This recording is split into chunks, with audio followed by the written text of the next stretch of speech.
7, 9 பயங்கரமான வளைவு. இந்த திம்பத்தினாலே லாஸுங்கண்ணா. நிறைய பேர் சூசைட் பண்ணிட்டாங்க. பஸ் கவுந்திருக்கு, 20 பேர் 25 பேருக்கு காயமாயிருக்கு, உயிர்சேதமாயிருக்கு. டயத்துக்கு போலேன்னா விட மாட்டாங்க, அதனால டயத்துக்கு வரோம். சாமியை கும்பிட்டு நேரமே வந்தோம்னா சாமியை கும்பிட்டு போறது கரெக்டா இருக்கும். போனோம்னா இருட்டாயிருச்சுன்னா மேலே போனா இந்த சிறுத்தை புலி இது எல்லாம் வருதுன்னு சொல்லி விட மாட்டாங்க. அதனால நேரமே 6 மணிக்குள்ள போகணும் அப்படின்னு விடுறாங்க. இந்த பண்ணாரி ரோட்ல வந்து இப்போ ஒரு 2 வருஷமா தாங்க 6 to 6 விடுறாங்க. அதுபோல் ஒரு சில வண்டி பெரிய பெரிய வண்டிகள் எல்லாம் விடுறது இல்லைங்க. வனவிலங்கு பாதிக்கப்படுது, புலிகள் காப்பகம் பண்ணிட்டேன்னு சொல்லி சொல்றாங்க. ஆபத்துன்னு பார்த்தீங்கன்னா நிறைய வளைவுகள் இருக்குது.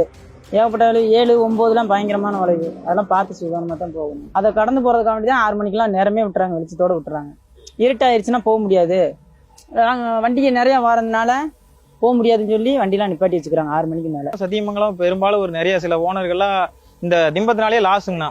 பயங்கரமா லாஸ் ஆகி நிறைய பேர் பண்ணிட்டாங்க. ரொம்ப கடன் அதிகமாகி சிறுத்தை இந்த யானை இது எல்லாமே காட்டு எருமை நம்ம டைத்துக்குள்ள போகணும் அப்படின்னு போட்டி போட்டுக்கிட்டு வருவாங்க.